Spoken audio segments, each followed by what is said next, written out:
7 de la mañana, 39 minutos, una hora menos en Galápagos. Escuchan Ecuador Radio, noticiero líder en la capital, a través de Radio Quito, a través de Platinum FM, con nuestra señal en distintas provincias del país y en las páginas web de Ecuador Radio.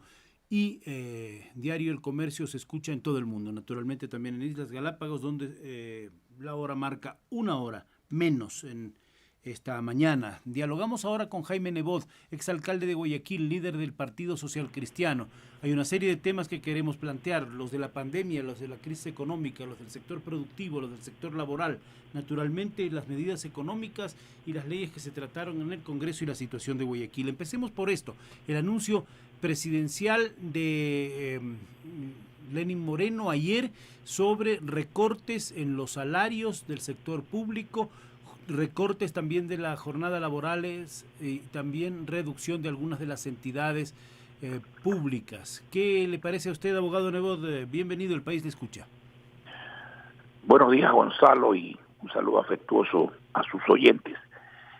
Empiezo por decirle que me voy a referir a los conceptos, no a las cifras, porque no puedo rechazar las cifras que el presidente indicó y no fundamento ni puedo aceptarlas porque quiero analizarlo. Pero los conceptos están claros. El primero es una precisión. Ha quedado demostrado que se pueden tomar medidas, buenas o malas, hay algunas muy buenas y otras con que discrepo, sin necesidad de haber acudido a las dos leyes que se aprobaron, una democráticamente y una antidemocráticamente en la Asamblea Nacional.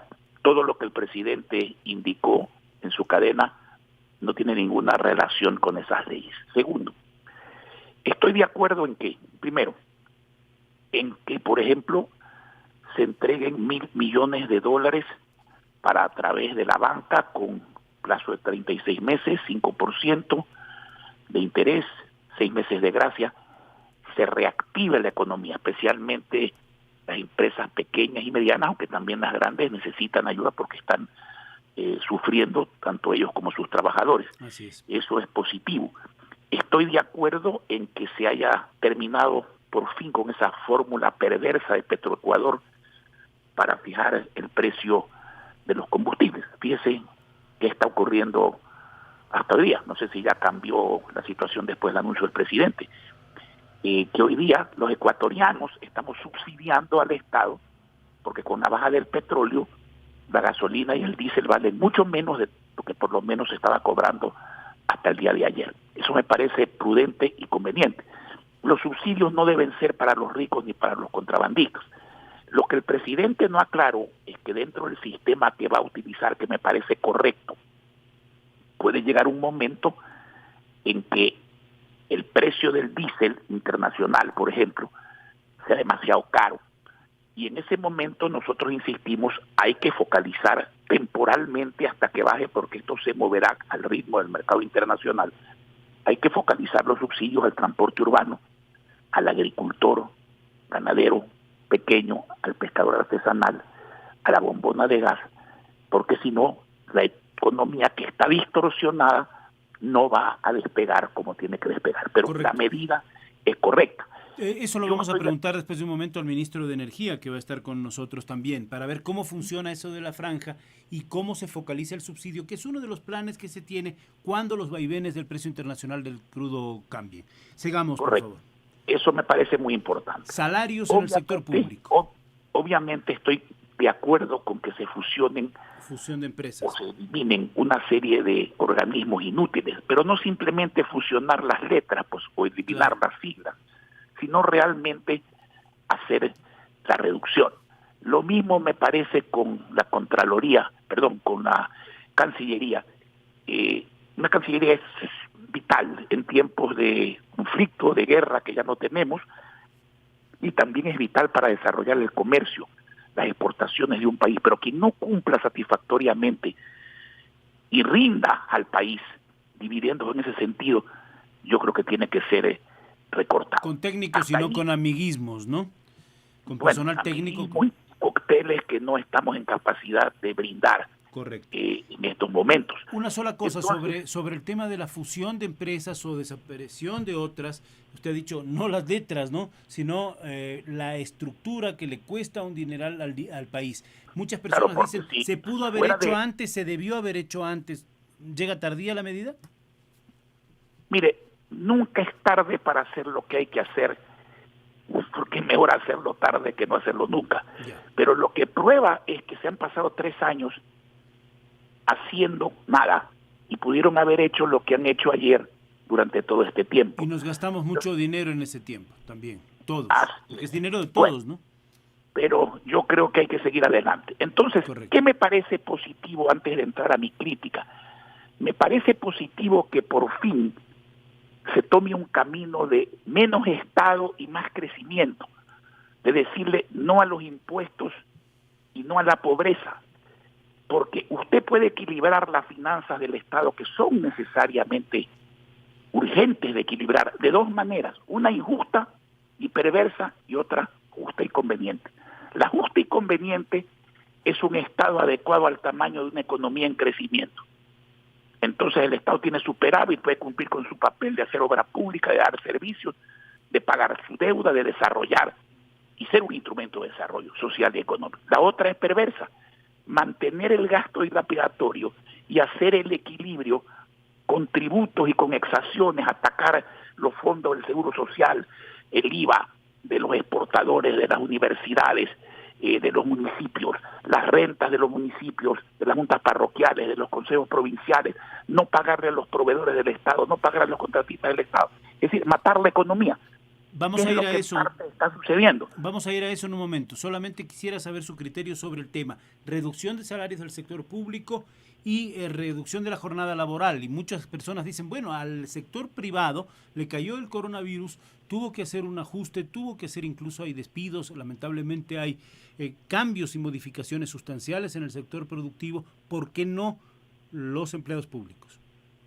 A ver, primero, una reforma laboral es necesaria, pero tiene que ser una reforma laboral justa, sin miedo a los sindicatos, con justicia hacia el trabajador y con herramientas de desarrollo precisamente para crear y mejorar empleo, producción, divisas y a través de las recaudaciones, rentas para el Estado. Esta reforma no está bien plantada, al punto de que usted ve reclamos de los 2 lados. Trabajadores que quieren hacer paros y empresarios que quieren ir a la Corte Constitucional. Sí. Número 2, usted tocó un punto clave. Los sueldos en el sector privado son mucho menores que los del sector público. Y sin embargo, esta ley que se aprobó establece una posibilidad de reducir la jornada de hasta el 50% en el sector privado y no toca al servidor público. Porque lo que está proponiendo el presidente en su intervención de ayer no se basa en la ley aprobada, donde ese capítulo no existe. Se basa en la emergencia que le permite hacerlo por 6 meses. Temporal, sí. Nada más. Así es, temporal. Segundo, y además en un porcentaje equivalente al del salario, salvo sector salud, sector seguridad. Exactamente. Pero aquí viene un problema de carácter filosófico para mí, conceptual. Yo pienso que si usted tiene 10 trabajadores en una empresa y 9 son eficientes y 9 son necesarios y uno no lo es, usted no puede bajarle el sueldo a los eficientes para pagar a quien no es necesario ni eficiente. A mí me parece, aparte de la discusión legal, una injusticia proceder a rebajar salarios al eficiente para mantener al ineficiente. Si usted quiere reducir el gasto público, que es un concepto económico, de número, es un monto, usted puede hacerlo perfectamente, por ejemplo, separando a personas que tienen contratos precarios que se vencen en cualquier momento, que ni siquiera son despidos, que usted no tiene que pagarles indemnización, que no es justo que siga. Pero mucho cuidado con liquidar un concepto de respeto, por ejemplo, al burócrata tradicional que cumple con su deber. Usted busca un resultado económico, no tiene que hacerlo a base de una injusticia general. Tiene que corregir la injusticia de tener gente que no necesita en el Estado.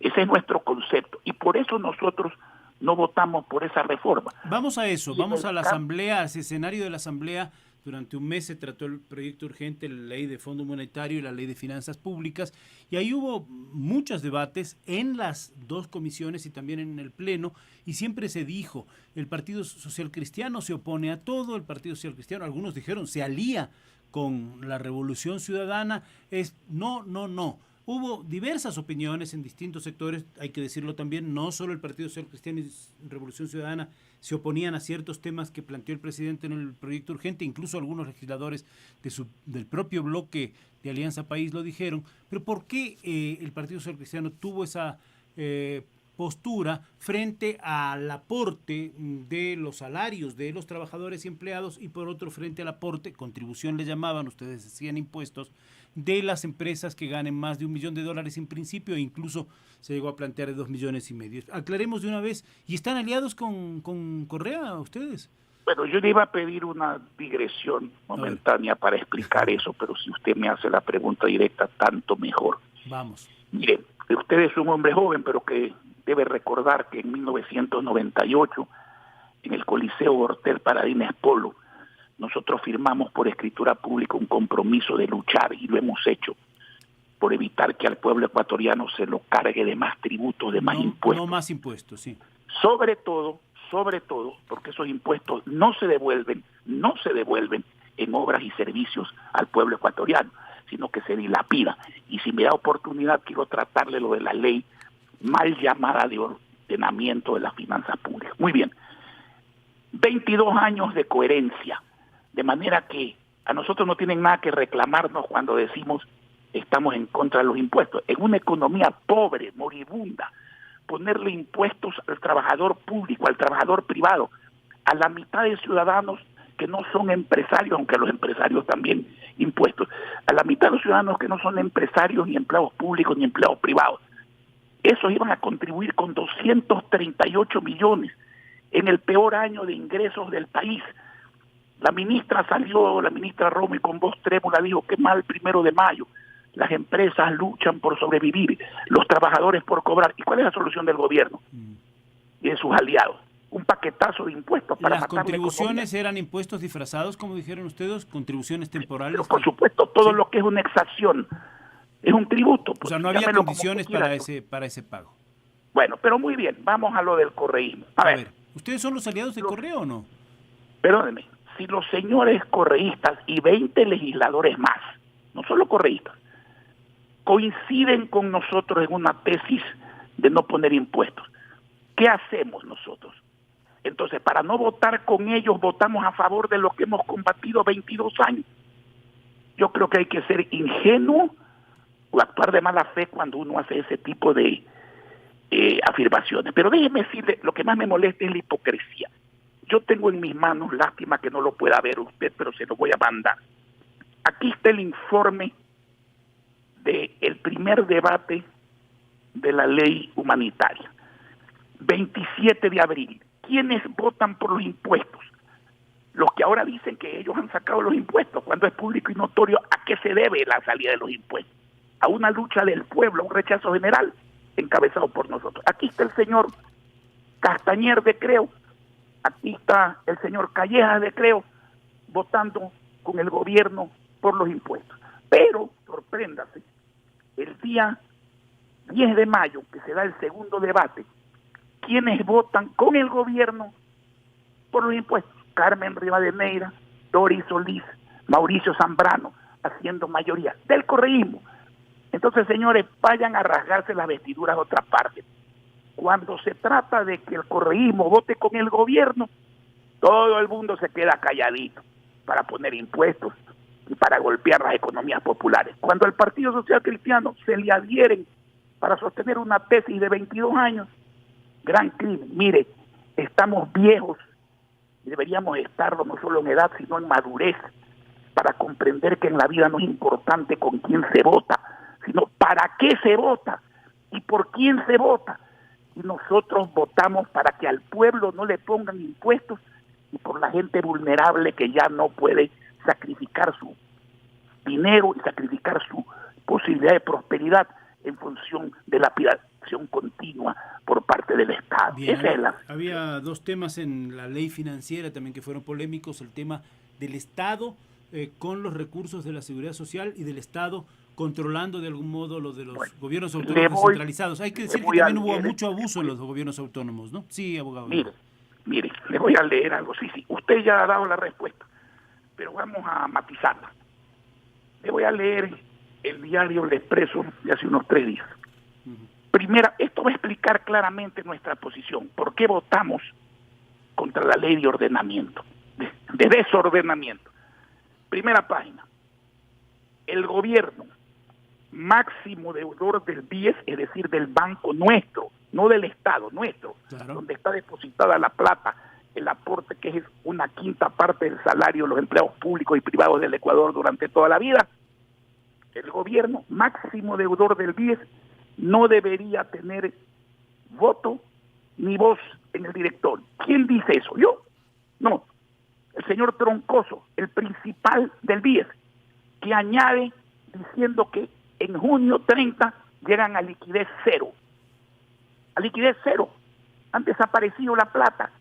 Claro, si el ministro de Finanzas es el presidente del Comité de Inversiones, le debe miles de millones, no al banco del IES, a los afiliados del IES, que somos todos, trabajadores públicos y privados, no le paga, está en quiebra. Ese abuso, como el abuso de no pagarle, no entregarle las rentas constitucionales a las ciudades, a las provincias, a las juntas parroquiales, como no devolver el IVA, apropiarse del IVA, de los GATS, de las universidades, de los exportadores. Ese abuso, los artículos 2 y 3 de la ley, y usted es una persona ilustrada que lo sabe, quisieron legalizarlo, como que ustedes pusieran una ley que el robo es legal, gracias a nuestra oposición, porque aprobaron la ley por 2 votos, pero si ponían esos artículos no hubiera pasado, eso se quitó. Pero ¿de qué sirve? Si usted el robo no lo premia, pero tampoco lo sanciona, el robo continúa. Y eso es lo que está pasando. Por eso votamos. Dígame, ¿alguno de los que me oye está de acuerdo que a su ciudad no le entreguen las rentas para que su ciudad no pueda hacer obras y no pueda hacer servicios? ¿Alguno de los que me escucha está de acuerdo que lo que ha aportado al seguro durante muchos años no exista? Porque no existe. Eso hay que ser claro. Donde existe es en el Estado, que figura como deudor, y como no lo digo yo, como lo dice el gerente, nunca va a pagar. Por eso votamos en contra. Ya, está clarísimo. Y de las cosas hay que hablarlas con claridad. Ya. No se trata de hacer campañas de marketing para decir que lo malo es bueno. No, por supuesto. Y además los recursos del seguro son del seguro. Sí es cierto que ha habido bastante desorden en algunos gobiernos autónomos descentralizados con diferentes rangos. Asalto del Estado a los fondos de los trabajadores. Ya.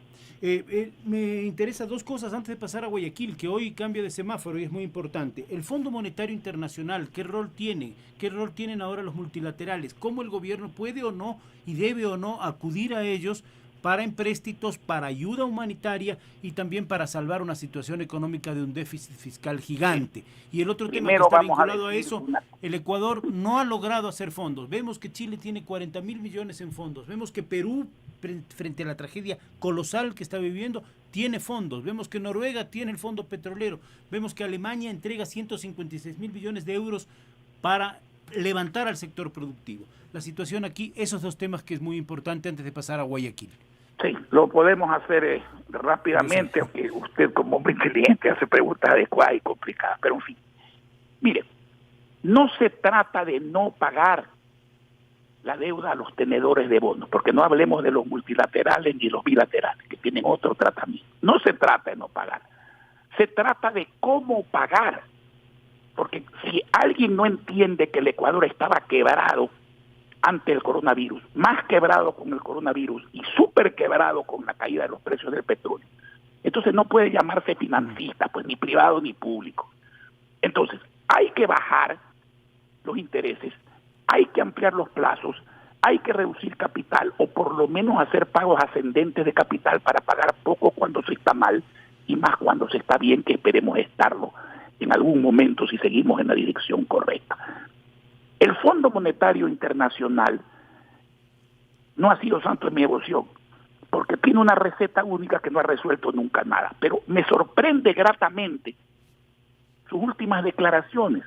Dicen, señores, pongan dinero en la economía, refinancien, generen consumo con capacidad de pago para que la economía reviva. Felicitan al gobierno argentino, que no es precisamente de derecha, por un planteamiento sensato. No se trata de no pagar, se trata de decir, señores, sentémonos aquí y no nos vamos a levantar hasta que ustedes me corran el plazo, me lo amplíen, me bajen los intereses y lleguemos a un arreglo de capital y entonces empezamos a pagar, cosa que le conviene a los propios acreedores. Entonces, aquí se ha querido vender la idea de que si no pasaba esa ley, no llegaba la plata internacional de los multilaterales. Mentira. Usted debe recordar en pleno default, que no lo recomiendo, el Banco Mundial, el Banco Interamericano de Desarrollo, todos los multilaterales siguen entregando dinero.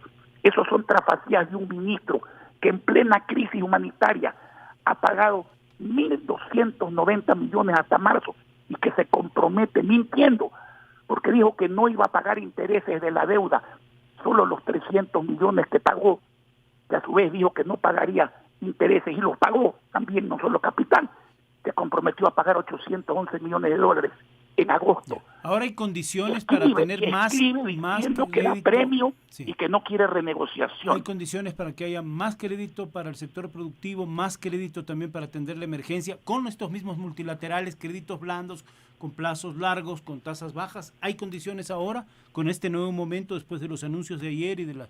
Gonzalo, todos los países están en esta pandemia mundial. Los organismos internacionales, y aquí lo tengo en el teléfono, sí, el último anuncio del Banco Mundial, todos consiguen plata, menos el Ecuador, porque no sabe tramitar, es inepto. Mire lo que dijo el ministro, se sentó al lado del señor Roldán y dijo, pagamos 300 millones porque inmediatamente, yo no miento y tengo muy buena memoria, dijo la palabra inmediatamente, vamos a conseguir 2.000 millones. Dígame cuánto ha llegado al Ecuador desde que dijo eso. 0,00 centavos de dólar.